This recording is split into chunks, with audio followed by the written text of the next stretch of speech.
오늘 이것을 나를 향한 주님의 음성으로 들어야 합니다. 그러면서 말씀하시기를 육으로 난 것은 육이요 영으로 난 것은 영이니 여러분의 영이 다시 태어나야 됩니다. 왜요? 죄와 허물로 죽었던 것이라. 우리는 뭐가 죽었냐? 육은 살아있는데 왜 죽었다고 말씀하시냐? 영이 죽었다는 거예요. 우리는 태어날 때부터 영이 죽어 태어납니다. 그렇기 때문에 반드시 다시 태어나야 되는데 영이 다시 태어나야 됩니다. 영이 태어난다는 것이 뭐냐? 여러분, 예수 그리스도를 믿고 하나님의 성령이 내 안에 임하셔서 하나님의 생명이 내 안에 들어오는 것을 말합니다. 왜냐? 하나님이 우리를 흙으로 지으시고 이 육체를 흙으로 지으시고 하나님의 생기를 불어넣으셨거든요. 하나님의 생기가 뭐냐? 하나님의 숨이, 하나님의 생명이, 더 구체적으로 말하면 신약적으로 말하면 성령님이 내 안에 들어오셔서, 그래서 여러분이 성령을 받는 일은 내가 은혜 받기 위해서, 그게 아닙니다. 여러분, 성령 받지 않으면, 성령으로 거듭나지 않으면 천국에 들어갈 수 없습니다. 성령 받는다는 것이 뭐냐? 하나님의 생명이 내 안에 들어와서 이제부터 하나님이 나와 인격적 교제를 하시면서 그의 놀라운 일을 우리의 삶에 들어오셔서 일하시는 것이, 이것이 신앙생활이에요. 그래서 저같이 정말 저는 원래 양쪽 집안이 다 불신자였어요. 예수를 단 한 사람도 아는 사람 없었어요. 저는 성경을 읽은 적도 없었어요. 교회를 가본 적도 없었어요. 그러니 하나님을 알 길이 없어. 예수 그리스도가 누구신지 전혀 모르는 사람이었어요. 그런데 하나님이 내 삶에 들어오셨더니 인생이 바뀌었어요. 저는 교회 가기 전에 성경을 먼저 읽어야 되겠다. 왜냐? 어떻게 아이를 바로 키워야 될까? 내 인생에도 답을 찾지 못했는데 이 아이를 어떻게 키워야 되지? 나처럼 시행착오 많은 인생으로 이 아이를 살게 하고 싶지는 않아. 그게 30살 때였어요. 교회도 안 가보고 성경도 한 번도 읽어보지 못한 사람이 고민을 6개월 동안 했어요. 왜? 아이들 속에 있는 죄를 보고 너무 놀랐어요. 나는 사람이 원래 선하게 태어나는 줄 알았거든. 근데 그렇게 천사같이 예쁜 이 아이들이 연년생 3살, 4살 되었을 때 얘네들이 그 입에서 나오는 말이 싫어. 뭐 하라 그러면 싫어. 또 서로 사랑하라 그러고 싸우면 안 된다 그러고 서로 양보하라 그러면 미워. 서로 다투고 연년생이니 또 오죽하겠어요. 근데 사실 이게 아무것도 아니고 다 그러려니 그러잖아요. 근데 저는 정말 인생을 정말 온전하게 살고 싶었어요. 왜냐? 어려서부터 생각하는 저의 고민은 왜 살지? 사람이 왜 살지? 나는 누구지? 모르겠어요. 태어나서부터 나가는 존재를 그냥 받았잖아요. 우리는. 여러분이 여러분 자신을 압니까? 난 내가 누군지 모르겠어요. 내가 누군지 내 정체성을 알지 못하기 때문에 왜 사는지 어떻게 살아야 되는지 알지 못하겠어요. 근데 어쨌든 이 주어진 생명을 가지고 한평생 살아내야 되잖아요. 그런데 죽음으로 끝난다고요. 왜 죽음이 왔는지 모르겠어요. 근데 죽을 걸 어차피 이렇게 죄만 짓다가 죽을 걸 왜 살아야 되는지 모르겠어요.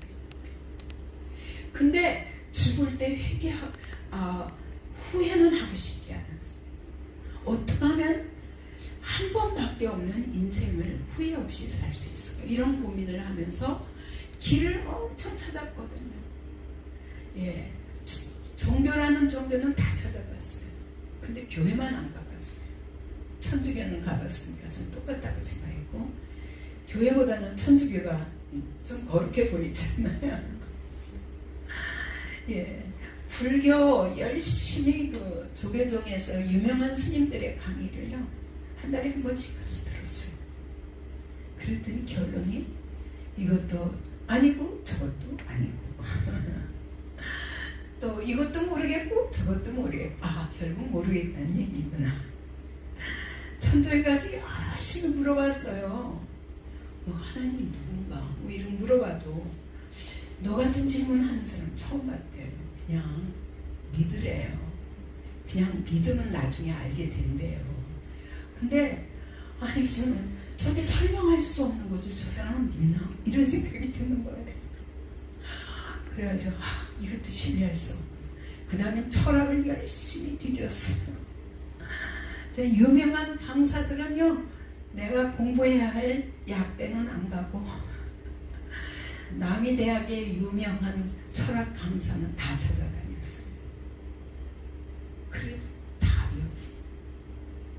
이렇게 30년을 방황하다가 제가 아이를 낳으니까 더 이상 이 아이에게 너무 소망을 걸었어요. 나처럼은 살지 말게 해야지. 얘한테는 길을 알려주고 싶은 거예요. 어려서부터 이럴 수밖에 없다면 저 죄가 어디서 나왔을까 생각하니까 나지 내가 나왔으니까. 그러면 엄마로부터 아빠로부터 받은 모든 죄가 이 아이를 통해서 그대로 나올 텐데 소망이 없네. 그래서 이 아이들에게는 길을 찾아주고 싶다. 그래서 제가 고민하다가 선택한 것이 교회였어요. 왜? 애들을 돈 안 들이고 보내서 그나마 그들이 믿는 하나님이 누구신지는 모르고 또 안 계셔도 좋다. 이 아이들이 자기가 선택할 때까지는 하나님이 계시다 라고 하는 것이 최선이라고 결론을 내린 거예요. 6개월 고민 끝에 전 여러분들에게 부탁하고 싶어요. 왜냐하면 저는 그 6개월 동안의 고민이 너무 괴로웠지만 완전히 초집중. 길이 어딘가. 그죠? 나를 향해서는 30년 동안 방황하면서도 그렇게 또 길도 찾아봤지만 없다라는 것 결론이 났지만 이 자녀를 위해서 너무 고민을 진실하게 하다가 그러다가 결국은 하나님을 믿게 하자. 그러면 기독교가 말하는 하나님이 누구신가 내가 먼저 조사하고 가야 되겠다. 보내야 되겠다. 그래서 성경을 붙들었어요. 그때부터 성경을 붙잡고 지금은 내가 이해할 필요가 없다. 과연 성경이 말하는 하나님이 누구시고 그들이 뭘 믿는가 이거는 내가 알아봐야 되겠다. 그러니까 무조건 읽는다.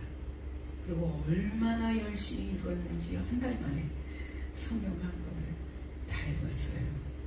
너무 목마르니까. 근데 그때 놀랍게 저는 하나님이 계시다고 생각해 본 적도 없고 이 성경에 답이 있다고도 생각하지 않았고 그러나 조사하기 위해서 읽기 시작했고 믿기 위해서가 아니라 내가 조사해서 자녀들에게는 바로 가르치고 주고 싶다. 그래서 교회에 보내기 위해서 읽었던 거예요. 근데 여러분 제가 성경을 읽는 중에 살아계신 주님을 만난 거예요. 여러분 성경을 붙잡고 수십 년 동안 신앙생활을 하면서 왜 성경에서 하나님을 못 만나는지 왜 예수 그리스도를 못 만나는지 저는 이해할 수가 없어요. 그래서 제가 여러분에게 도전하고 싶어요. 우리가 성령 받기를 사모합니다. 근데 여러분 제가 보기에는 전심으로 나를 찾으면 내가 만나주리라. 분명히 이렇게 약속하셨거든요. 그죠? 사도행전에 열흘 동안 전심 마음과 뜻을 다하여 그죠? 다 그렇게 전심으로 열흘 동안 기도했는데 임하셨어요. 그것은 성령이 처음으로 임하시는 사건이에요. 물론 하나님의 때가 있죠. 그러니까 예수님이 가시면서 자, 예루살렘을 떠나지 말고 여기 모여서 성령 세례 받기를 사모하고 기다리라. 아버지께서 약속하신 것을 너에게 보내주리라 하셨거든요. 그 약속 하나 믿고 열흘 동안요 집에 안 가고 쫙 기도하는 거예요. 나는 여러분이 열흘 동안 집에 안 가고 여기서 먹지도 않고 자지도 않고 마냥 기도하고 전심으로 기도하면 반드시 만나주십니다. 반드시 만나주십니다. 근데 전심이 안 되더라고요. 저도 이제 목회하면서 안타까운 것은 성도들이 은혜 받기를 사모하지만 제가 가졌던 그 전심은 정말 우리 아이들의 인생을 좌우하는 것으로 생각하고 제가 전심으로 읽었어요. 그리고 전심으로 내가 찾는 것은 무엇이 진리인가? 무엇이라는가 나는 듣기를 원했어요. 근데 나는 성경을 읽으면서 제일 먼저 놀란 거는 창세기에서요. 태초에 하나님이 천지를 창조하시냐. 막 깜짝 놀랐어요. 창조에 대해 처음 들었거든요. 아니 하나님이 세상을 지으셨다고? 이게 무슨 소리예요? 아니 그럼 누가 썼지? 이 성경을 누가 썼는데? 그 사람이 가봤나? 안 보고 어떻게 쓰지? 막 이러면서 막 전설인가 그러면? 소설인가? 뭐 별 상상을 다 하면서 읽었지만 그러나 어쨌든 듣고자 하고 읽었거든요. 네, 듣는 중에 말씀의 권능을 체험하기 시작했어요. 하나님의 나라는 말에 있지 아니하고 오직 능력이 있습니다. 그죠? 하나님의 말씀은 살았고 운동력이 있어 좌우의 날선 어떤 것보다도 예리하여 혼과 영과 관절도 불수를 찔러 쪼개느니라. 그래서 만물을 상관하시는 자의 눈앞에 벌거벗은 것 같이 드러내는. 여러분 오늘도 하나님의 말씀은 이런 능력이 있습니다. 태초에 말씀이 계시니라. 아니 창세기에서는 태초에 하나님이 계셨다고 그랬는데 요한복음 1장 1절에 보니까 태초에 말씀이 계시니라. 이 말씀이 하나님과 함께 계셨으니 이 말씀은 곧 하나님이시니라. 막 이 말씀에 제가 화들짝 놀랐어요. 아, 성경이 누가 쓴 전설인가?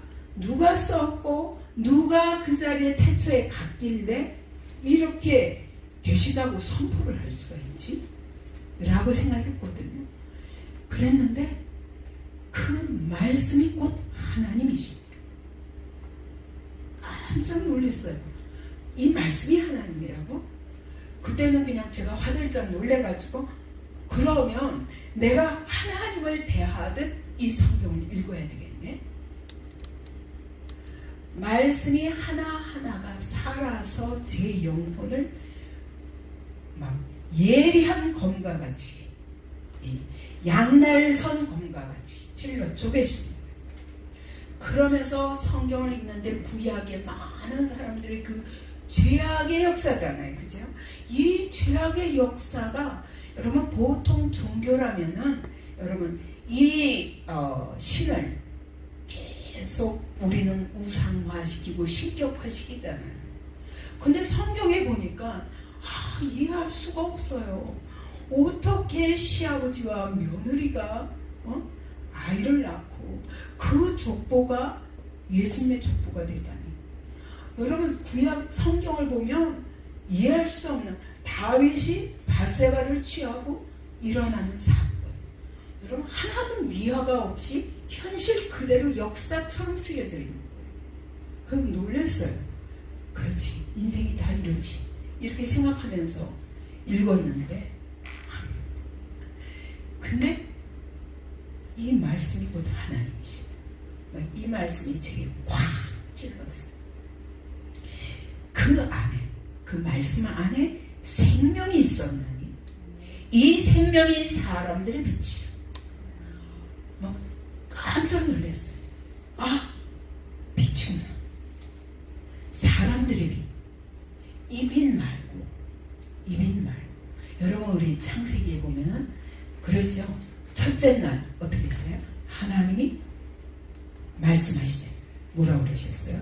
빛이 있으라 하시니 빛이 있었고, 있으라 하시는 대로 나뉘라 하면 나뉘고, 있으라 하면 그대로 되니라. 창세기 1장 내내 그랬어요. 말씀하시니 그대로 되니라. 여러분, 이 말씀이 뭐예요? 이 말씀이 누구라고요? 요한복음 1장에 보면 예수 그리스도예요. 다시 말하면 보이지 않는 하나님이 오늘 우리 가운데 역사하시는데 어떻게 역사하시냐? 말씀으로 역사하시는 거예요. 이 말씀을 들을 때에 여러분 성령께서 동시에 역사하시는 거예요. 그래서 성령은 이 말씀 안에 있는 생명이 뭐냐? 성령이에요. 왜? 성령으로 기록되잖아요. 그죠? 기록된 것도 성령이에요. 그렇기 때문에 이 말씀을 선포하실 때 여러분 성령님이 역사하십니다. 그래서 이 생명이 우리 안에 들어오면 이것이 사람들의 빛이라. 태초의 빛, 태초의 첫 번째 날에 지어진 빛, 그 빛도 여러분 사실은 요한복음 1장의 빛과 동일합니다. 그래서 그 빛은 예수 그리스도입니다. 이것은 더 자세히 설명해야 되지만 시간이 없으니까 여러분, 태초에 제일 먼저 하나님이 이 세상을 지으시고 나서 이 천지를 완전히 땅이 혼돈하고 공허하며 흑암이 깊은 위에 있더라.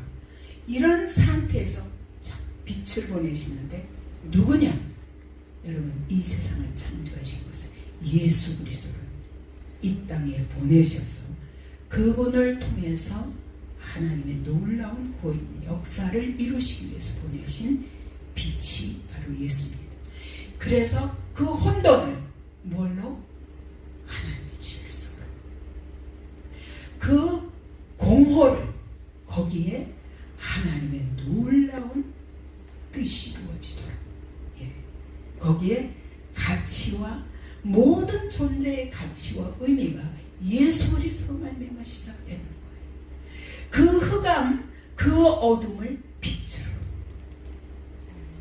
그래서 창세기에서 온 세상이 그 혼돈과 공허와 흑암 가운데 있는 세상이 예수 그리스도를 보내심으로 그때부터 창조가, 놀라운 물질의 창조도 시작된 것처럼 만물의 창조. 여러분, 요한복음에서는 여러분 우리 인간을 만드셨지만 이 육체에 하나님의 생명이 들어오셔서 그래서 우리 안에 빛을 비추시는 거예요.